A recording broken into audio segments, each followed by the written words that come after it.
The Great Hall of the Galactic Council was the largest room had ever seen.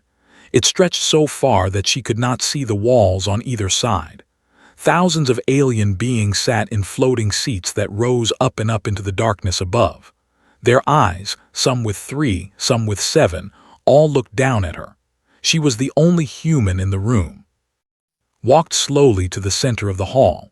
Her boots made soft sounds on the smooth floor. She wore the white uniform of Earth's diplomatic corps. On her chest was a small blue pin shaped like Earth. Her hands were steady, but her heart beat fast inside her chest. She had trained for this moment for 15 years. She had learned 12 alien languages.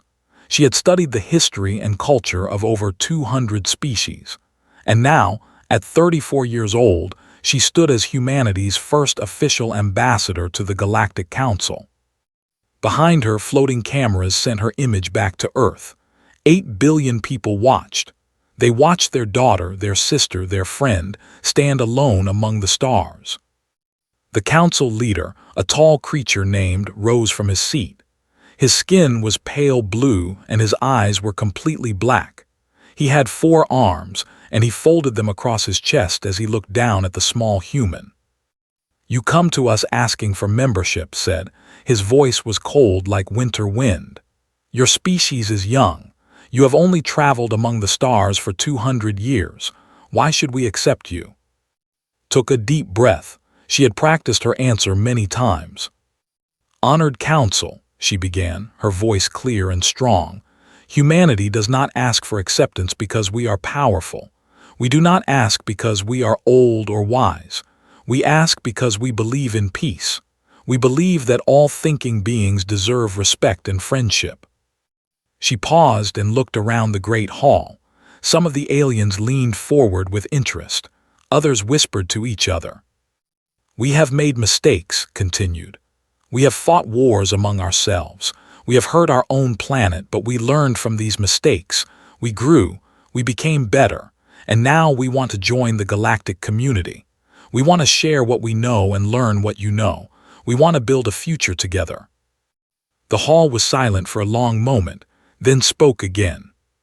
"Pretty words," he said, "but words are easy. Your species is dangerous. You multiply too fast, you consume too much, you fight too readily." Nodded slowly. "It is true that we are passionate. It is true that we feel things deeply. But this passion is also our strength. We love fiercely. We protect our friends with everything we have. We never give up, even when things seem impossible." She took a step forward and raised her hands, showing that they were empty. "I come to you with no weapons. I come with only hope and an open heart. Earth wants peace. Earth wants friendship. This is our message to you." Looked at her for a long time. His black eyes showed nothing. Then he turned to the other council members and spoke in a language did not know. The aliens talked among themselves. Minutes passed, stood still and waited. Back on Earth, billions of people held their breath. Finally turned back to face her. Something in his expression had changed. It was darker now, colder. "The council has decided," he announced. His voice echoed through the great hall. "Humanity is too dangerous. You are like a fire that cannot be controlled. If we let you into our community, you will eventually try to lead it. You will try to change us to make us like you." Felt a cold feeling in her stomach. "Please," she said, "give us a chance. Let us prove ourselves." Raised one of his 4 hands. "We have seen what happens when violent species are given power. We have seen entire star systems burn. We will not make that mistake with humanity." He made a gesture that did not understand. Suddenly, energy shields appeared around her. They glowed bright red and hummed with power. Tried to move, but she could not. Her body was frozen in place. "What is this?" she demanded. Her voice shook now. "I am a diplomatic envoy. I have protection under galactic law." Walked slowly down from his seat. He came close to the energy shield and looked at through the red glow. "Galactic law protects members of the council," he said softly. "Your species is not a member. You have no protection here." Around the hall, soldiers appeared. They were tall and armored, carrying weapons that glowed with deadly light. "This is wrong," shouted. "This is murder. Earth will not forget this." Smiled, but there was no warmth in it. "Earth will do nothing. Your species has only a handful of ships. You have no real weapons. You are alone in the darkness of space, and no one will help you." He stepped back and raised his hand again. "Let this be a message to all young species who think they can join us. The galaxy belongs to the strong. The weak exist only because we allow it." Knew she was going to die. She knew there was nothing she could do to stop it, but she was not afraid. She was angry. She looked directly into the floating cameras that were still sending her image to Earth. She wanted her people to see her face. She wanted them to remember. "I am of Earth," she said, her voice steady and strong. "I came in peace. I offered friendship. Remember how they answered." The energy weapon fired. There was a flash of blinding white light, and then there was nothing. On Earth, 8 billion people watched their ambassador die.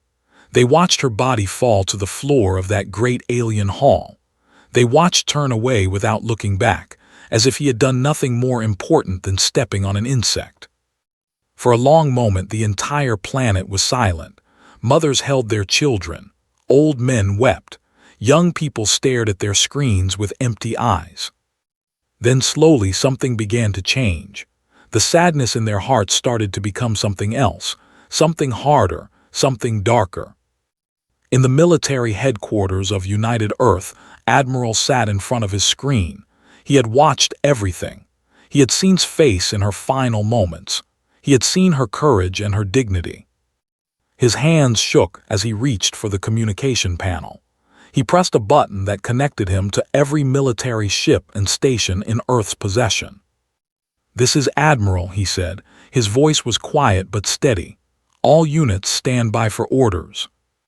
He paused and looked one more time at the frozen image on his screen. "They think we are weak," he whispered. "They think we will do nothing. They are wrong." Somewhere deep in the cold silence of space, something was about to wake up. Something that the galaxy had never seen. Something that would make his council wish they had chosen differently. Humanity had come in peace. Now they would come in war. Admiral stood on the bridge of the starship Resolve. Through the large windows he could see the stars stretching out forever. They looked peaceful. They looked beautiful, but knew that somewhere out there among those distant lights were the beings who had killed. It had been 6 hours since the execution. 6 hours since he watched an innocent woman die for the crime of asking for peace. 6 hours, and he still could not get her face out of his mind. The bridge was silent. His crew members worked at their stations, but no one spoke. There was nothing to say. They had all seen the same thing. They had all felt the same pain. "Sir," said a young officer named. Her voice was barely a whisper. "We are receiving messages from command." Nodded slowly. "Put them through." The main screen flickered to life, showing the face of President. She was an older woman with gray hair and tired eyes. But today, those eyes burned with something had never seen before. Cold fury. "Admiral," she said, "I assume you watched the transmission." "I did, Madam President." "Then you know what we must do." Straightened his back. "What are your orders?" President was silent for a moment. When she spoke again, her voice was steady and final. "I am activating the Annihilation protocol." The words hung in the air like ice. Around the bridge, crew members stopped what they were doing and stared at the screen. The Annihilation protocol. Every officer in the fleet knew what it was, but none of them had ever expected to hear those words. It was the last option, the final answer. It meant that diplomacy was over. It meant that mercy was over. It meant total war. "Understood," Madam President said. "What about the other nations, the other governments?" Shook her head. "There are no other nations anymore. 1 hour ago, every country on Earth signed the Unity Accord. We are one people now, one species, one purpose." She leaned forward, her eyes burning through the screen. The council thinks we are divided. They think we are weak. They think they can kill our people and we will do nothing. Today, we prove them wrong." The transmission ended, stood alone with his thoughts for a moment. Then he turned to face his crew. They were looking at him with expectation, fear, hope. They were young, most of them. They had joined the fleet to explore, to discover, to meet new life. They had not joined to fight a war. But war had come to them anyway. "You heard the president said. The Annihilation protocol is active. From this moment forward, we are at war with the Galactic Council." He walked slowly across the bridge, looking at each crew member in turn. "I know what you are thinking. You are thinking that we cannot win. The Council has 1,000 species. They have millions of ships. They have weapons we cannot imagine. And we have what? 100 small ships, a handful of bases." He stopped in front of the main window and looked out at the stars. "But you are wrong. We have something they do not have. We have anger, we have purpose, and we have secrets." He turned back to face them. "For 200 years, Earth has been hiding its true strength. We showed the galaxy small ships and simple weapons because we wanted peace. We wanted them to see us as harmless. But behind those masks, we were building something else, something they have never seen."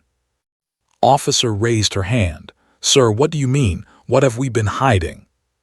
Smiled, but it was not a warm smile. It was the smile of a man who knew a terrible secret. "You will see soon enough. All of you will see."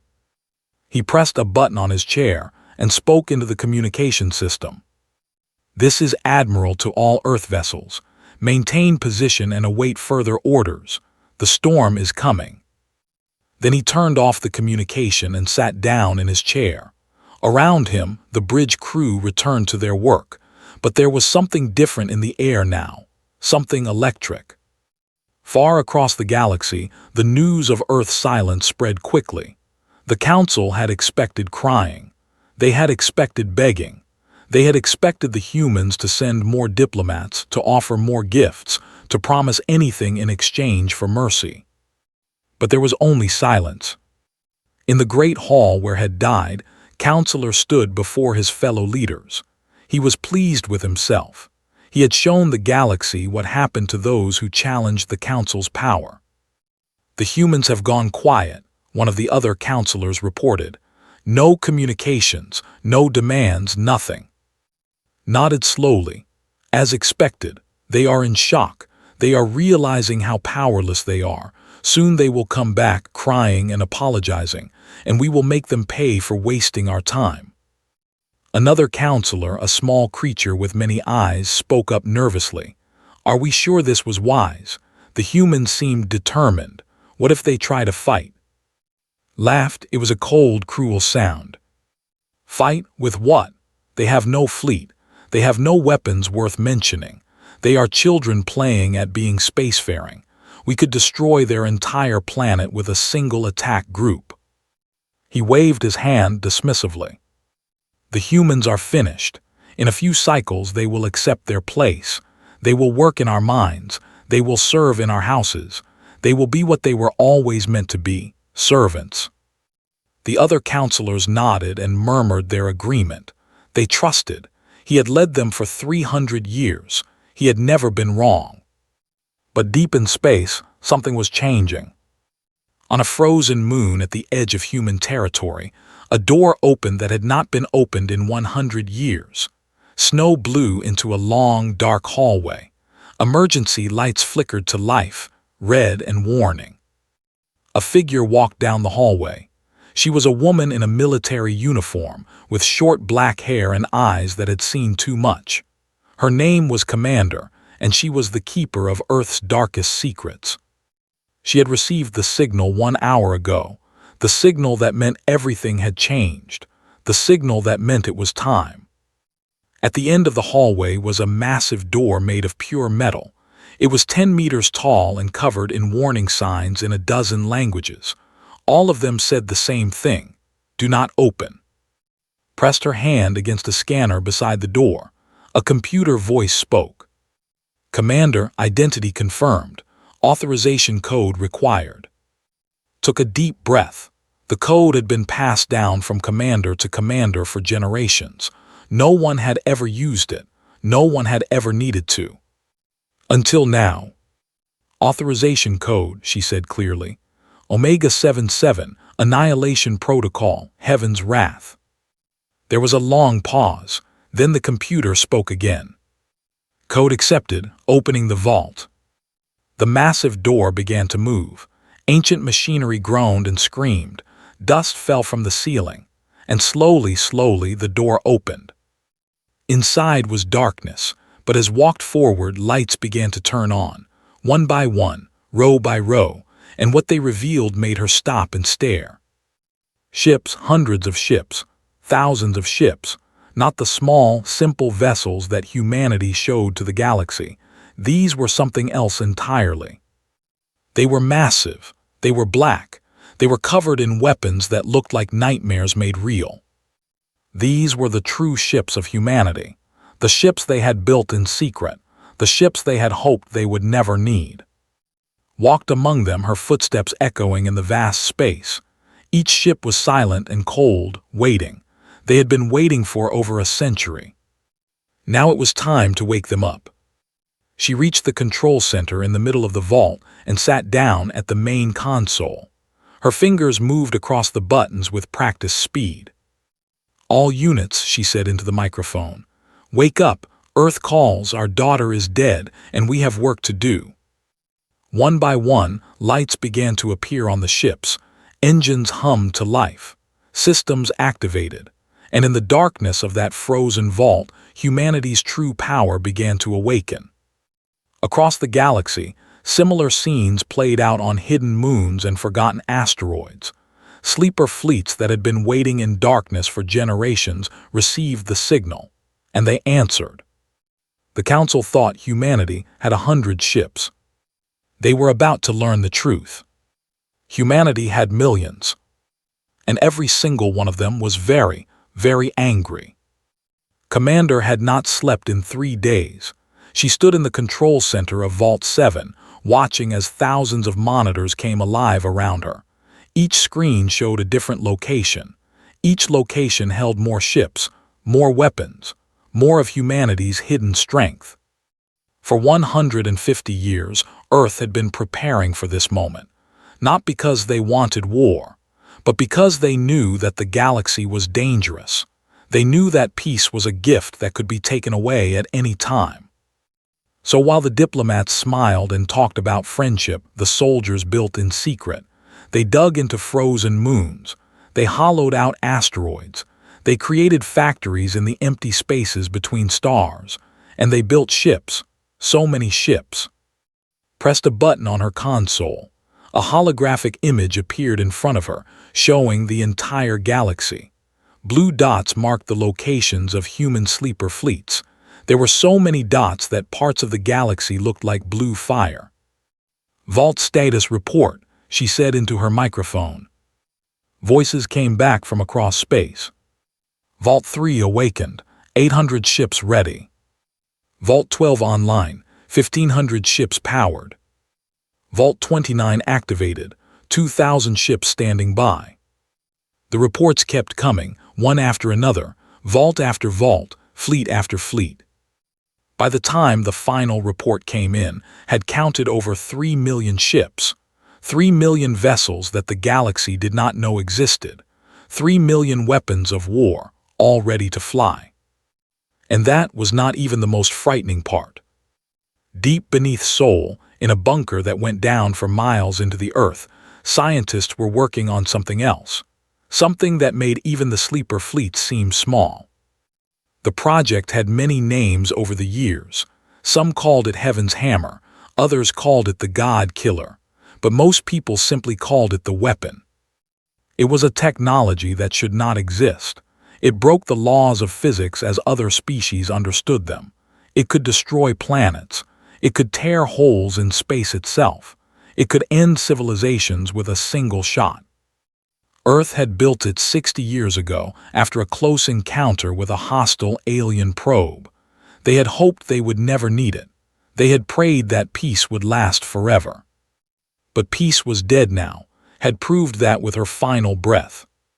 In the bunker, a team of engineers led by a man named was working to activate the weapon for the first time. Their hands shook as they connected cables and entered codes. They knew what they were doing. They knew what it meant. Primary systems online, one of the engineers reported. Secondary containment active, said another. Watched the main display as power levels climbed higher and higher. The ground beneath their feet began to shake. Lights flickered, and deep in the heart of the machine, something began to glow with terrible light. Power at 50%, someone called out. 60, 70. Raised his hand. Hold at 80%. We need to test the targeting systems first. The power stopped climbing. The shaking faded to a low hum, but everyone in the room could feel it. The weapon was alive now. It was waiting. Connected to Admiral's ship through a secure channel. "Admiral," he said, "the weapon is ready for testing." On the bridge of the Resolve received the message. He closed his eyes for a moment, thinking about what he was about to order. Then he opened them and nodded. "Choose a target," he said. "Something small, something empty. We need to see what it can do." And his team searched through star maps until they found what they needed, an uninhabited moon in an empty system. It was far from any life, far from any civilization. It was the perfect test target. "Target locked," reported. "Ready to fire on your command, Admiral." Looked at President's image on his screen. She nodded slowly. "Fire," said. Beneath Sol, the weapon spoke. There was no sound. There was no flash of light. There was nothing that a human eye could see. But across thousands of light years, something reached out from Earth, something invisible and unstoppable. It touched the empty moon. And the moon simply stopped existing. There was no explosion. There was no debris. The moon did not break apart or burn. It simply was not there anymore. One moment it existed. The next moment it did not. It had been erased from reality itself. Everyone who saw it happen went silent. This was not a weapon of war. This was something beyond war. This was the power to unmake the universe. His voice came through the channel, shaking badly. "Test successful, Admiral. The weapon works." Sat in his chair, feeling the weight of what they had just done. Humanity now had the power to destroy anything, any planet, any fleet, any species. The question was, would they use it? He thought about again. He thought about her standing alone in that great hall, offering friendship to creatures who saw her as nothing more than an insect to be stepped on. Yes, he thought, we will use it, we will use everything. Meanwhile, aboard the sleeper fleet's crews were waking up from their long sleep. These were special soldiers, trained for years and then put into cold sleep to wait for this day. They did not age while they slept. They did not dream. They simply waited. Now they were waking, and they were hungry for battle. Captain opened his eyes for the first time in 40 years. The cold sleep pod hissed as it opened. He sat up slowly, his muscles stiff from decades of not moving. Around him, hundreds of other pods were opening. His crew was waking up. His ship was coming alive. A voice spoke through the ship's speakers. It was Commander. "This is a message to all awakened personnel.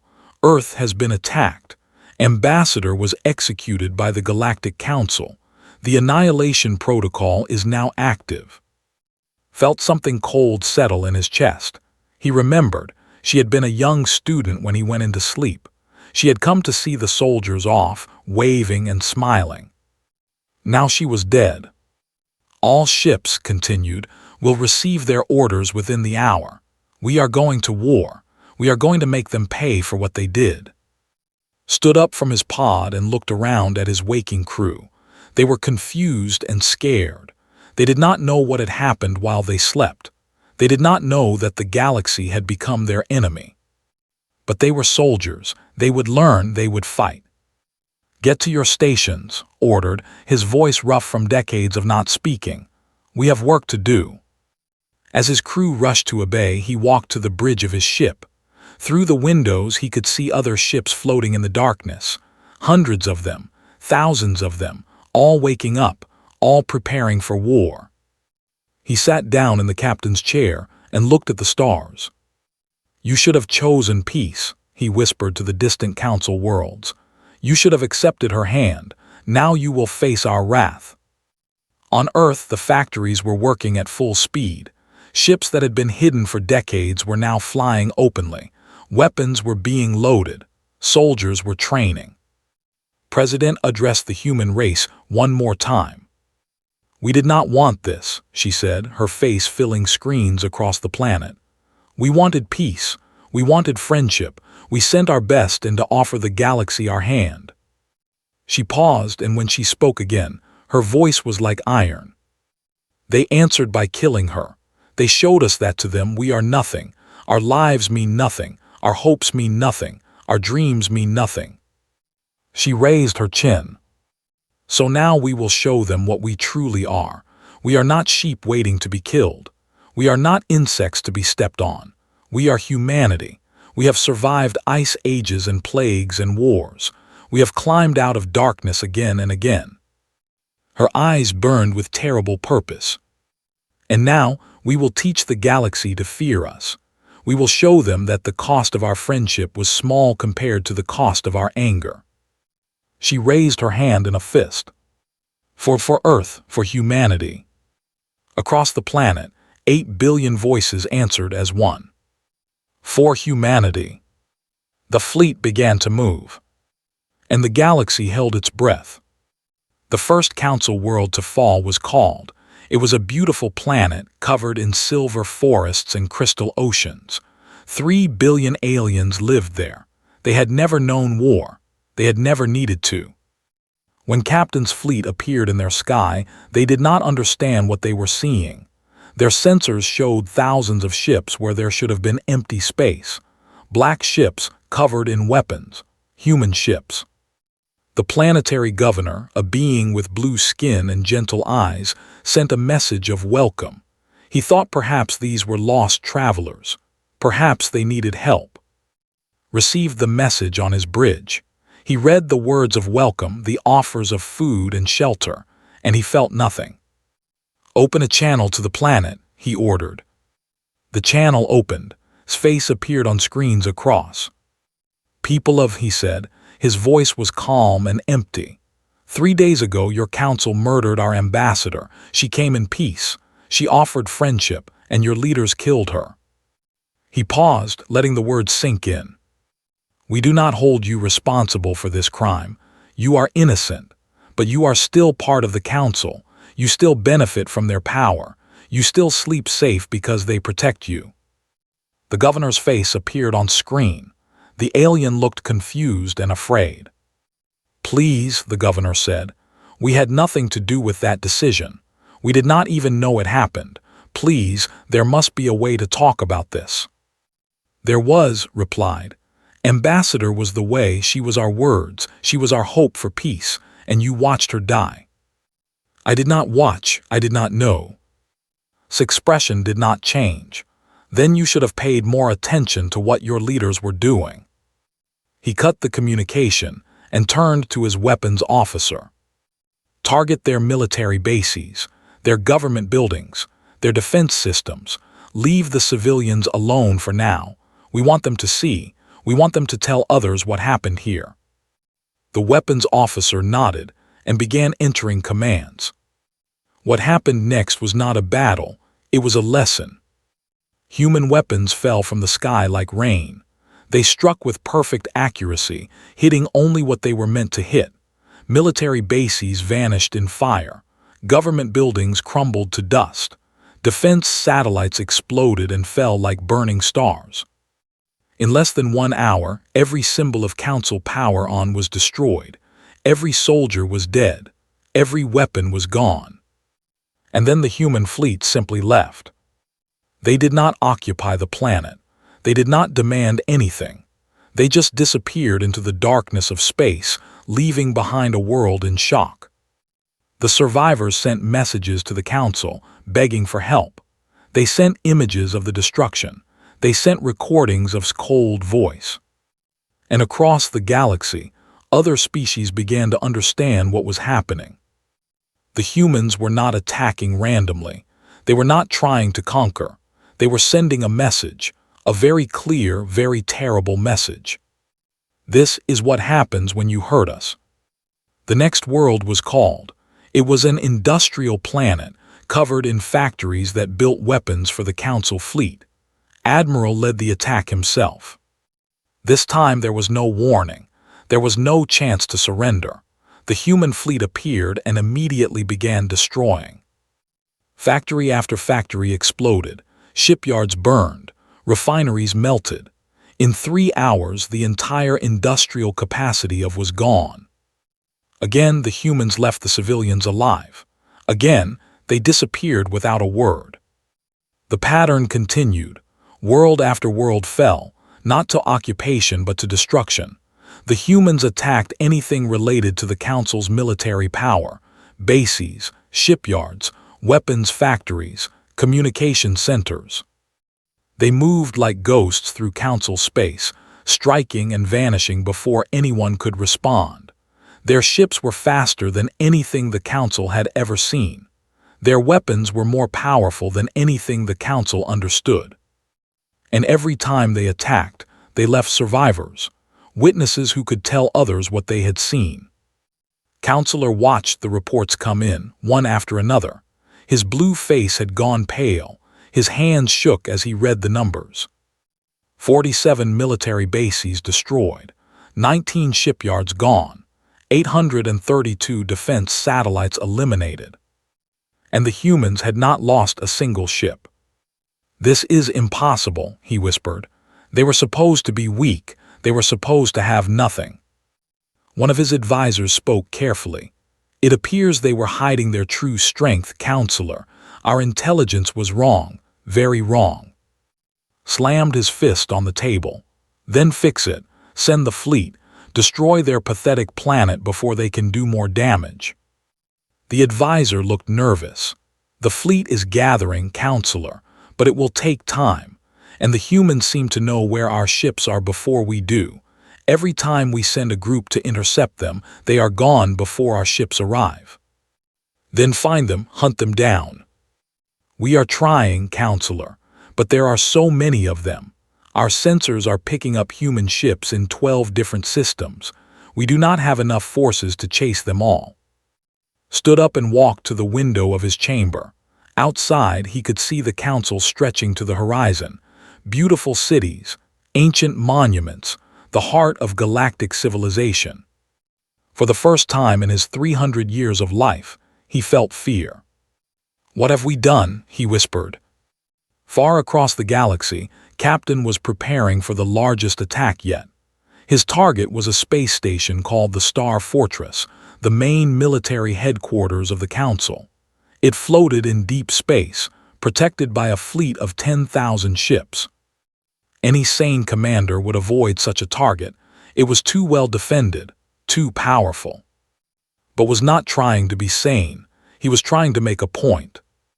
His fleet gathered in the darkness, hidden behind a cloud of cosmic dust.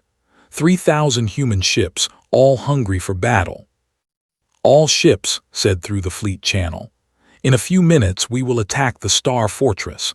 Many of us will not survive, but that does not matter. What matters is that we show them we can reach them anywhere. We can touch them wherever they hide." He paused and looked at the image of the massive station on his screen.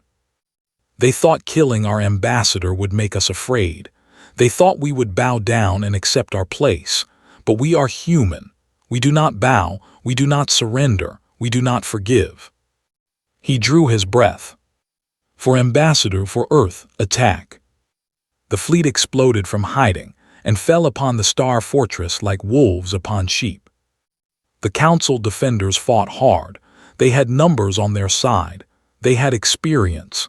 They had the advantage of defending a fixed position. But the humans had rage. Led the charge, his ship cutting through enemy fire like a knife through paper. His weapons struck with terrible precision, destroying Council ships one after another. Around him, other human ships fought with the same fury. They took damage. Some of them died, but they kept fighting, kept pushing, kept destroying. The battle lasted for 6 hours. When it was over, the Star Fortress was a burning ruin. 5,000 council ships were destroyed. The humans had lost 800. Looked at the wreckage and felt nothing but cold satisfaction. "Send a message to the council," he ordered. "Tell them this is just the beginning." On the council received the news of the Star Fortress's destruction. He sat in his chair, staring at nothing. "They are coming for us," he said quietly. "They will not stop, they will never stop." His advisor nodded slowly. "What should we do, counselor?" Was silent for a long moment. Then he spoke the words he never thought he would say. "Contact the humans. Tell them we want to negotiate. And if they refuse..." Closed his eyes. "Then we are all dead." Far away, aboard the Resolve, Admiral received the message. He read it 3 times, making sure he understood. The council wanted peace. They wanted to talk. They wanted to end the killing. Thought about again. He thought about how she had wanted to talk, how she had offered peace with an open heart. He pressed the button to reply. "No." That single word echoed across the galaxy, and the war continued. Humanity was not done yet, not even close. The council was burning. General stood on the bridge of her flagship, watching the planet through the main screen. Smoke rose from 100 cities. Ships fell from orbit like dying stars. The greatest civilization the galaxy had ever known was coming to an end. It had taken 6 months. 6 months of endless war. 6 months of hunting and destroying. 6 months of showing the galaxy what happens when you wake the sleeping giant. Now finally, it was almost over. Was 60 years old. She had spent her entire life in the military, rising through the ranks with hard work and sacrifice. She had never wanted war. She had hoped to retire peacefully and watch her grow. But then they killed, and everything changed. "General," said her communications officer, "we are receiving a transmission from the surface. Counselor wants to speak with you personally." Nodded slowly, "Put him through." The screen flickered and his face appeared. He looked different now. The confidence was gone. The arrogance was gone. He looked old and broken, like a tree that had been struck by lightning. "General," he said, his voice was hoarse. "Please, I am begging you, stop this. Stop the killing. We will give you anything you want. Anything." Looked at him with cold eyes. "You had the chance to give us what we wanted, counselor, peace, friendship, respect. All you had to do was accept our ambassador's offer. I know I made a mistake. I was arrogant, I was foolish. But please do not punish my people for my sins. They are innocent." Was ambassador not innocent? Closed his eyes, tears ran down his blue face. She was innocent, and what I did was wrong. I have no excuse, I have no defense. I can only say that I am sorry. I am so sorry. Watched him cry. She felt nothing. Once, perhaps, his tears might have moved her, but that was before she watched die, before she saw the face of humanity's hope go still and cold. "Your sorry means nothing," she said. "Words are cheap. You taught us that lesson very well." "Then what do you want? Tell me. I will do anything." Leaned forward. "I want you to understand something, counselor. We came to you as friends. We offered you our hands. We asked only for a chance to prove ourselves. And you responded by murdering the best person humanity had ever produced." She stood up and walked closer to the screen. Was not just an ambassador. She was a symbol of everything we hoped to be: peaceful, kind, open-hearted. She believed that different species could live together in harmony. She believed that the universe was big enough for everyone. Her voice grew harder. "You killed that belief, counselor. You showed us that the galaxy does not reward kindness, it punishes it. So we learned. We adapted. We became what you made us." Shook his head desperately. "We can change. The council can change. Please give us a chance. Give us the chance you wanted us to give you." Was silent for a long moment. Around her, the bridge crew waited. The fate of worlds hung on her next words. "Bring me the execution records," she said finally. His eyes widened. "What?" "The records of every species the Council has destroyed. Every civilization you ended before they could grow. Every young race you judged too dangerous to live." His face went even paler. I do not know if." "Bring them, all of them. I want to see how many times you did to others what you tried to do to us." The transmission ended. An hour later, a small ship rose from the planet's surface and flew to his flagship. It carried data crystals containing millions of years of Council history. Read through the records all night. What she found made her sick. Thousands of species, thousands of young civilizations just beginning to reach for the stars, and the Council had destroyed them all, sometimes quickly with weapons, sometimes slowly with economic pressure and political manipulation, always thoroughly, always completely. The galaxy was not empty because life was rare. It was empty because the Council had made it empty. They had killed anyone who might one day challenge their power. Humanity was supposed to be the next victim. Closed the files and sat in silence for a long time. Then she made her decision. She broadcast on all frequencies, to every corner of the galaxy. "This is General of Earth," she said. "I speak to all species who have lived under the Council's rule. I speak to all who have feared their power. I speak to all who have lost loved ones to their cruelty." She paused, gathering her thoughts. "The Council is finished. Their fleet is destroyed. There is in our hands. Their leaders are our prisoners. The reign of fear is over." She looked directly into the camera. "But we did not come to the galaxy to become the new tyrants. We did not fight this war so that we could rule over you. We fought because we were attacked. We fought because we were given no choice." Her voice softened slightly. "Humanity does not want to control you. We want to live beside you. We want to trade with you, learn from you, and share our knowledge with you. We want the friendship that we were." She raised her hand, and in her palm was a small blue pin. Pin, the same one she had worn on the day she died. This belonged to Ambassador. She wore it when she offered peace to the Council. She believed in a better future for all species. She died for that belief. Held the pin up to the light. "We will honor her memory, not by becoming the thing we destroyed, but by building what she dreamed of. A galaxy where all species can live in peace, where the strong protect the weak, where no one is killed simply for being different." She placed the pin on her chest, over her heart. "From this day forward, the Council is dissolved. In its place, we will build something new, a true alliance of equals, a partnership based on respect, not fear, a future worthy of the price we paid." Her eyes hardened again. "But let me be very clear about one thing. If anyone, any species, ever attacks humanity again, the response will be swift and final. We showed mercy today because would have wanted mercy. But our patience is not unlimited. Our forgiveness is not infinite." She stood at full height, and in that moment she looked like a warrior goddess from ancient legend. "Humanity does not forgive. Humanity does not forget. We only end. Remember that lesson and we can be friends. Forget it and we will remind you." The broadcast ended. Across the galaxy, billions of beings watched in silence. Some wept with relief, some trembled with fear, but all of them understood one thing. The universe had changed forever.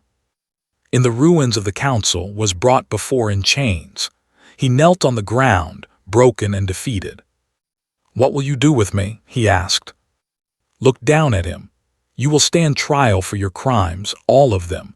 The murder of Ambassador, the genocide of countless species, the corruption and cruelty that defined your rule. And then the galaxy will decide your fate, not us. We have done enough killing." She turned away from him and walked to the window. Outside, human ships filled the sky. Ships of war, yes, but also ships carrying food and medicine and help for the survivors below. The war was over. The rebuilding was beginning. Touched the blue pin on her chest and thought of the girl who had believed in peace. The girl who had died alone, far from home, murdered by people she was trying to befriend. "I hope we made you proud," whispered. "I hope this is what you would have wanted." A tear ran down her cheek, the first tear she had allowed herself since the war began. Then she wiped it away and returned to work. There was a galaxy to rebuild, and humanity would lead the way. Not as conquerors, not as tyrants, but as the guardians that had always believed they could be. She had died for that dream. They would live for it.